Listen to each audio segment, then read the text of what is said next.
Hello everyone. Welcome back to STS. 사이언스, 테크놀로지, 이코노미, 스트래티지 등을 고민하는 곳입니다. 서방의 러시아 오일 제재에 대한 반작용으로 이 오일을 몰래 팔아치울 그림자 선단 섀도우 플리트가 폭증한 현상을 정리를 하고요. 이게 향후에 탱크선 발주 시장에 미치는 영향도 고민해 보겠습니다. EU가 22년 12월 5일부터 러시아 오일 제재를 시작했고요.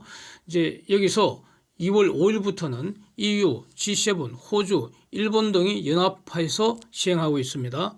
사실상 문명국가 대표하는 나라들이 다 참여하고 있는데 이 지금 다행인지 불행인지 아직 한국은 빠져 있습니다. 이 제재의 내용은 이런 거 아닙니까? 해상 운송되는 러시아 오일의 거래 가격을 60달러로 상한선을 설정해서 저게 프라이스 캡이라는 거죠. 그래서 그 이상 거래되는 경우에는 보험, 금융, 운송 서비스 제공 못한다 이겁니다.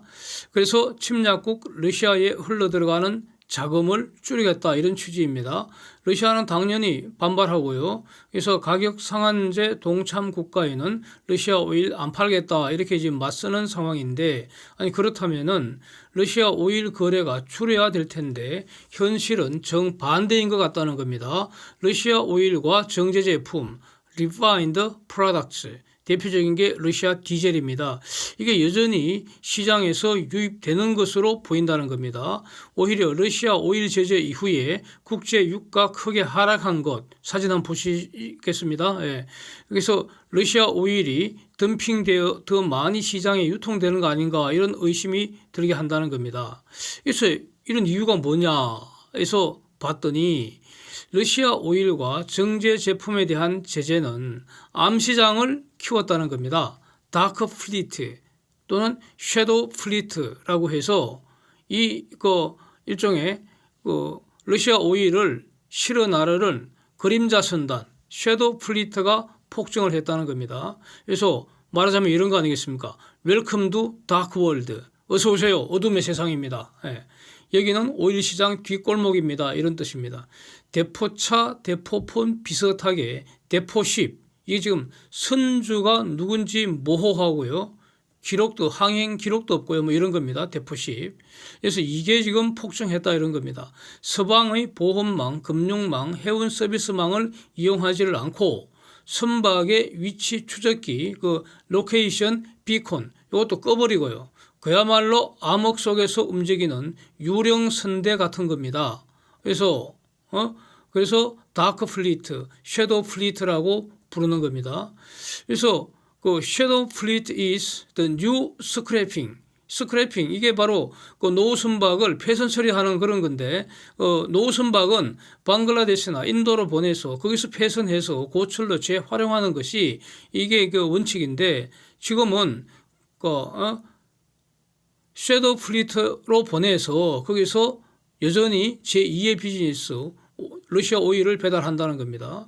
그런데 폐선급 유조선과 탱커선은 오염이 심하고 안전 위험도 매우 큰데 저게 지금 정상적으로 폐선되지 않고 암시장에서 계속 활동한다는 점에서 아주 그 문제가 심각하지 않습니까? 이런 섀도우 플리트는 미국이 이란, 베네수엘라, 북한 제재하면서 이렇게 등장하기 시작했다고 합니다. 그런데 러시아 제재하면서 규모가 엄청나게 커져버렸다는 겁니다. 지난 한 9개월 동안에 두바이 거점으로 러시아인들이 운영하는 기업들, 그게 돈이 어디서 나왔는지 아마 그 돈이 러시아에서 들어온 것을 이렇게 다 이제 짐작을 하는 것 같은데, 노후 선박을 닥치는 대로 사들였다는 겁니다. 그 선박으로 러시아 오일하고 정제 제품을 환적해서 배달하는데, 환적하는 방식으로 배달하는데 지금 사용하고 있다는 겁니다. 이 수익성이 매우 높으니까 번성하고 있다는 겁니다. 블룸버그가 보도하는 것은 이러한 노후 폐선박 매입 규모가 대략 한 22억 달러라고 이렇게 하고 있습니다. VLCC, 수에즈막스, 아파라막스급 이런 유조선은 물론이고 이 정제 제품 배달할 각종 탱크선에 이르기까지 22년에 매집이 급증했다는 겁니다. 블룸버그 사진에서 붉은 기둥이 바로 22년에 매입한 규모이니까 엄청나게 늘었다는 거 눈으로 확인됩니다. 그래서 도대체 러시아가 왜 저런 짓을 하겠는가? 러시아의 비즈니스 모델은 뭐냐? 저게 돈이 되니까 하는 거 아니겠습니까? 예, 그래서 한번 생각해 봤더니 지금 그 러시아 오일을 제재를 한다는 서방 보험 금융 회원 서비스를 러시아가 우리가 이용 안 하겠다 이겁니다. 우리 이용 안 하겠다 이겁니다. 그거 공짜로 쓰는 거 아닌데, 그러면은 이용 안 하면 수수료 지출 안 될 거 아닙니까? 그 수수료도 싸지 않잖아요. 그래서 그런데 그렇게 되면은 이제 제재받는 러시아 입장에서는 오일이 안 팔린다면 안 팔리는 오일의 가치는 0에 수렴할 것이기 때문에 이거 대폭 할인해서 이게 이제 팔게 되는데 주된 수입국이 인도하고 중국이라는 겁니다. 그러면은 이제 운송비는 올라가는 거 아니겠습니까? 그래서 러시아 자금으로 러시아 오일 운송할 그림자 선대를 조직을 하는데 그 과정에서 제대로 된 배는 구입할 수 없겠죠. 왜냐하면 신조는 기간이 오래 걸리고 그다음에 제대로 된 배, 그러니까 설령이 젊은 배는 그 순사대를 안 팔 거 아닙니까? 자기들도 비즈니스 해야 되기 때문에. 그러니까 노후 선박, 폐선 직전에 이런 배들을 싸게 닥치현대로 사모았다는 겁니다. 그래서 서방의 항만 서비스 이용 못하고 공해상에서 환적하는 방식으로 몰래 러시아 오일을 팔고 있다는 겁니다. 그러면서 이제 쟤네들은 여기서 그 배달비에서 상당한 이익을 누리게 되는데 그 이익을 그림자 선대를 러시아 자금이 지배하고 있기 때문에 결국 배달비에서 얻은 이익 상당 부분이 러시아로 다시 흘러들어간다 이런 겁니다. 그러면 오일 할인한 것 보상받기 때문에 전체적으로 러시아가 오일 팔아서 얻는 이익에는 큰 차이 없는 거 아니냐 이런 짐작입니다. 그래서 만약에 사고로 배가 침몰하면 어떻게 되는가? 러시아 입장에서는 오일 가치는 러시아한테는 별로 높지 않잖아요. 땅속에 있는 거 그냥 퍼올리면 되니까. 그 퍼올리는 한계 비용 상당히 불과하잖아요. 그다음에 선박도 침몰해봤자 어차피 폐선급이니까 큰 손해도 아니다. 이렇게 산수하는 것 같고요. 오히려 저런 오일이나 선박값보다도 오염 처리 비용이 훨씬 더 비쌀 수도 있을 텐데 그때 러시아는 누구 건지 우리도 모르겠다. 우리도 궁금하다. 이 싸움에서 나몰라라. 오염 처리 비용은 나몰라라. 배째라. 이렇게 이제 오리발 내비려 버리면은 그러면 결국 지구촌 공동 비용으로 오염 제거해야 되지 않겠습니까? 뭐 이런 아주 고약한 생각을 지금 러시아가 하고 있는 것 같습니다. 그래서 도대체 지금 그림자 선대의 규모가 어느 정도인가? 이 보도마다 매우 다양한데 우선 블룸버그는 상품 교육 분야 글로벌 대표 선수 중에 하나인 트라피구라의 CEO 의견을 보도를 하는데 저 유령 선대가 대략 한 600척 정도 된다는 겁니다. 이게 아마 추정치로서는 가장 많은 숫자인 것 같습니다. 600척. 그래서 세계 탱크선의 대략 10%, 석유 제품선의 7% 수준이라는 겁니다. 근데 지금 너무 많은 거 같긴 한데 어쨌든 어떤 근거는 없고요. 저기는 CEO 의견을 보도한 것이고 이 스프레시 보도는 보시는 사진처럼 말이죠. 자기들이 추정을 해봤다는 겁니다. 그래서 근거가 상당히 합리적인 것 같은데 421척이라고 산수를 해서 발표했습니다. 아프라막스급 150척, 수에즈막스 49척, VLCC 104척, MR 93척 이렇게 쭉 421척입니다. 그래서 추정 방식은 지난 12개월간 서방의 주류 선사에서 인도나 중공 선사로 이적한 배를 쫙 추적을 했고요. 그걸 기초로 여러 가지 기준의 더블 체크 과정을 거쳤다는 겁니다. 그러면서 지금 클락슨의 탱크선 중고선 매매 성과가 52% 급증한 상태이고 이게 지금 2008년 이후 최고가라는 건데 이것도 이 그림자 선대 증가와 관련 있는 거 아니냐 이렇게 분석을 하고 있습니다. 그리고 또 아주 재미있는 것이 스프레스가 보도한 건데 또 러시아 항구를 출입하는 선대들의 평균 선령, 배의 나이, 배의 선령을 22년 1월과 22년 12월을 비교를 했다는 겁니다. 이걸 제가 그림으로 그렸습니다. 보시면 눈에 딱 들어오는데요. 아프라막스급 기준으로 볼 때 1월에는 선령 10년 이내가 40%였고요. 15년 이상은 28%에 불과했고 선령이 20년 이상은 아예 없었다는 겁니다. 그 당시에는 주로 유럽 항구에 출입을 했을 테니까 그래야지 유럽이 환영을 받았겠죠. 그런데 12월에는 설령 10년 이내는 22%에 불과하고 15년 이상이 50%나 되고요. 20년 이상 심지어 25년 된 선박도 있었다는 겁니다. 예, 이렇게 변했습니다. 그래서 러시아 오일 제재를 설계할 때 이런 거 어느 정도는 다 예상을 했다고 합니다. 그런데 지금 예상보다 저 시장 규모가 어마어마하게 커져 버렸고 지금부터 커지고 있다는 겁니다. 예? 그래서 여기서 이제 그 주의할 거는 그 EU 회원국이 아니거나 G7 그 국가가 아닌 나라들은 러시아 오일이나 정제 제품을 매입하는 거 불법 아니고요. 완전한 합법입니다. 즉 한국도 러시아 오일 정상적으로 구입할 수 있는 상황입니다. 다만 유럽의 여러 서비스를 이용할 수 없을 뿐이다. 이런 겁니다. 그러면서 이제 이런 블랙 마켓에 새로운 선수들이 자꾸 등장한다는 건데 대부분 그 중동 기반이 있고요. 중동 베이스고 인도하고 중공 기업들도 지금 계속 참여하고 있다는 겁니다. 그래서 그 정확한 데이터는 다 알 수는 없는 건데 대략 러시아 오일이 배럴당 한 $30 정도 할인되어서 그 물류 기업들한테 이제 제공이 되니까 그 물류 기업들 이익이 엄청나게 늘어나게 되고 이 중 상당수가 결국 러시아로 돌아간다. 이렇게 정리가 됩니다.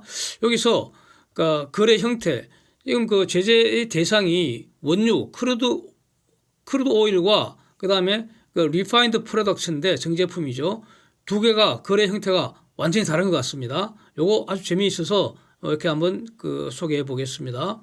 그러니까 러시아 오일 제재 이후에 대부분의 그 러시아 원유는 인도와 중공으로 지금 팔리고 있다는 겁니다. 그 제재 이전에는 튀르키예가 아주 주된 고객이었는데 튀르키예는 지금 나토 회원국이고 그렇지 않습니까? 그래서 인도하고 그 중공으로 지금 러시아 오일은 대부분 이제 팔리는데 여기서 가만히 보면은 지금은 사실상 그 수요 국가가 둘 뿐이니까 수요 독점 비슷한 상태 아닙니까? 극단적으로 인도나 중공의 바이어가 주겠다는 가격에 러시아는 팔아야 하는 그런 상황 아닙니까? 가격을 매수자가 결정할 수 있는 구조, 이게 바로 수요 독점 상태 아닙니까? 즉 엄청나게 할인된 가격으로 지금 팔린다는 겁니다. 그런데 배달 비용이 올라간다는 거죠. 그래서 결국 물류 회사가 배달비를 많이 벌게 되는데 그 물류 회사를 그림자 선단 러시아 자금이 지배를 하고 있기 때문에 그 이익의 상당수가 결국 러시아로 다시 돌아간다 이런 겁니다. 그래서 러시아가 원유와 정제품 거래 제재로 실질적 타격은 별로 없는 거 아니냐, 이런 문제가 지금 제기가 되고 있다는 겁니다.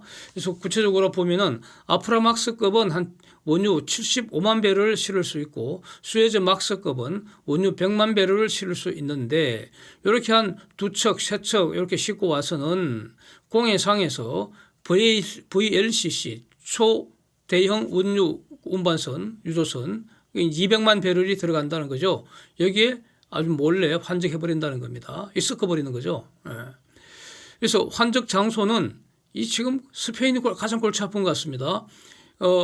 당연히 항구에서는 안 되는 거고 공식적으로 안 되는 거니까 이제 공해상에서 하는데 사진 보시면 스페인의 세우타 지역 또 카라마타 지역 그리스 해상 이런 데서 환적을 해서 수에즈 운하 지나서 인도나 중공까지 배달을 한다는 겁니다. 그런데 원유 정제 제품 이거는 거래가 상당히 다른 것 같습니다. 러시아 원유보다 러시아 디젤은 수요가 훨씬 많다고 하고요. 원래 또 러시아 입장에서도 원유 수출 금액보다도 이 정제 제품 수출 금액이 거의 2배가량 된다고 합니다. 그래서 원유는 바로 사용 못 하잖아요. 정제 시설을 있어야 되고 그걸 거쳐야 되지 않습니까? 디젤은 바로 사용할 수 있는 최종 제품 아닙니까? 그래서 터키 같으면은 여전히 지금 러시아 디젤을 매입하고 있다 하고요. 재미있는 게 모로코인데 예전에는 사우디에서 수입했는데 제재 이후에는 사우디 디젤을 전부 러시아산 디젤로 완전 대체해버렸다는 겁니다. 즉 모로코 디젤 시장에서는 러시아가 대체된 것이 아니라 사우디가 대체되어 버린 것입니다. 아주 재밌습니다. 네. 그래서 이것이 이제 가격 상한제가 도대체 프라이스 캡으로 인한 그 러시아 제재가 실효성이 없는 거 아닌가 이런 의문이 이제 당연히 제기되는데 이 지금 기본적으로 그 서방 선사들도 러시아 오일과 정제품 가격 상한제 이하에서는 적법하게 취급할 수가 있다는 겁니다. 그런데 현실은 대부분의 그 러시아 원유는 저런 섀도우 플리트를 통해서 거래가 된다는 겁니다. 하여튼 그러면서 러시아는 어떤 그 제재의 고통을 지금 느끼지 못하는 그런 상황인 것 같고 이렇습니다. 그다음에 또 제기되는 게 해상 안전사고의 문제입니다. 국제해양법과 IMO 규제에 지켜지지 않을 거 아닙니까? 사고가 나면은 정상적인 보험 처리는 불가능하잖아요. 아마 그 내부 거래 어떤 그 계약 내용을 알 수는 없지만 짐작한데 결국 그 러시아가 책임지는 걸로 이렇게 되어 있을 텐데 이게 제대로 된 보상은 어렵지 않겠습니까? 특히 그 오일 유출 사고가 발생하면은 그 비용 누가 부담합니까? 그래서 결국 이런 그 공해상에서 쉽투쉽 트랜스포 이런 방식에 의한 환적 거래 불법이죠. 이 불법 환적 거래 대규모 그 단속이 필요하다. 이런 주장이 지금 굉장히 많이 나오고 있고 그래서 EU 차원에서 이거 단속하려는 이런 그 움직임이 있는 것으로 이렇게 보도가 되고 있습니다. 네. 그다음에 또 유크레인 입장에서도 러시아로 흘러 들어가는 돈을 줄여야 되는데 러시아로 흘러 들어가는 돈은 결국 미사일이 되어서 유크레인을 죽이고 부수는 데 사용되기 때문에 그래서 이와 관련된 문제점 지속적으로 지금 유크레인이 제기하고 있는 것으로 여기 뭐 널리 알려진 사실이고요. 그래서 결국 강력하게 해상 환적 규제, 해상에서 불법 환적하는 거 저거 강력하게 규제하는 그런 어떤 그 방식 취해질 가능성 높을 것 같다 이렇게 정리할 수 있을 것 같습니다. 이것은 결국 그 러시아와의 새로운 형태의 전쟁 아닐까 싶습니다.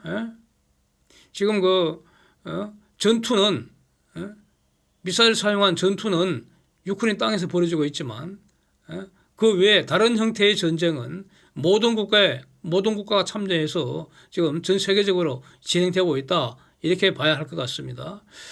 이제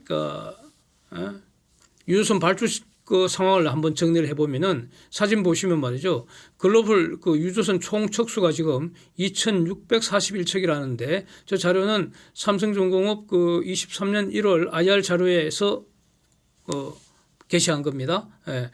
설령 15년 이상이 노후선이 30%인 784척이라는 것이죠. 그러니까 784척 정도는 교체 발주가 임박한 선박이다. 이런 뜻이라는 겁니다.